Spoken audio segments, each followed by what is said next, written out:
ప్రజలను గౌరవించే పార్టీలు ఉంటాయి.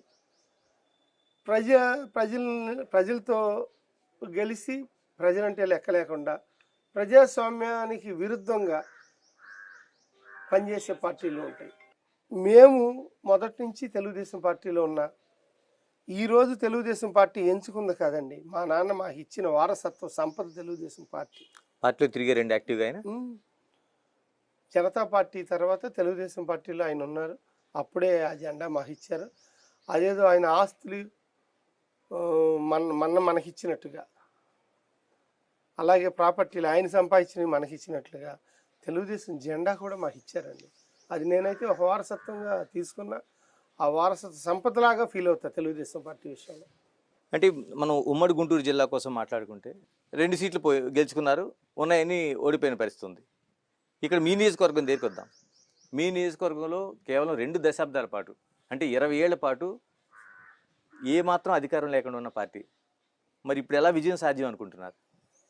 దీని ముందర మీకు ఇంకోటి చెప్పాలండి.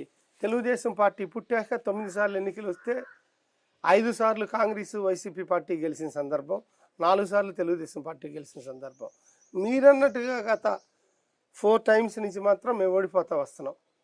దానికి కారణం ఇది అది అని ఆ చరిత్రలో వెళ్ళి నేను చెప్పను. కానీ ఇప్పుడు జరిగే పరిణామాలు, ఇప్పుడు జరిగిన మార్పు, మనం తెలుగుదేశం పార్టీని ఎందుకు గెలిపించుకోవాలి, తెలుగుదేశం పార్టీకి సైకిల్ గుర్తుకి ఎందుకు ఓటేయాలని ప్రశ్న ఒక్కటే. కానీ సమాధానాలు ఎనికితే 100 సమాధానాలు వస్తాయండి.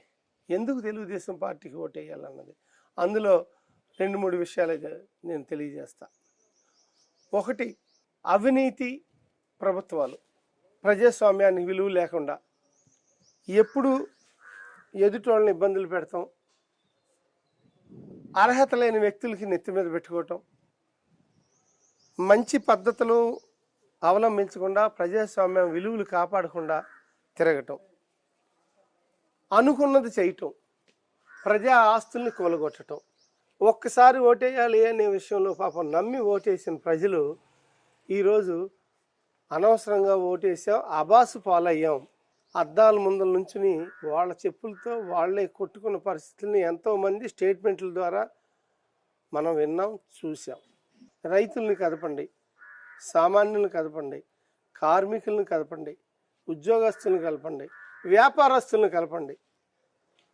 వాళ్ళ కూడా ఆఖరికి డిఫెన్స్లో పనిచేసే ఇండియన్ ఆర్మీకి సంబంధించి సైనికులు కూడా మేము అంత కష్టపడి బోర్డర్లో ఉండి భారతదేశాన్ని కాపాడుకుంటూ ఉంటే ఇక్కడ ఇటువంటి ప్రభుత్వాల్లో మా కుటుంబాలు చాలా ఇబ్బందులు పడుతున్నాయి. పంపించేయాలి సార్, మన ప్రభుత్వాన్ని తెచ్చుకోవాలి. పోయినసారి మేము అటు వేసాం, కానీ ఈసారి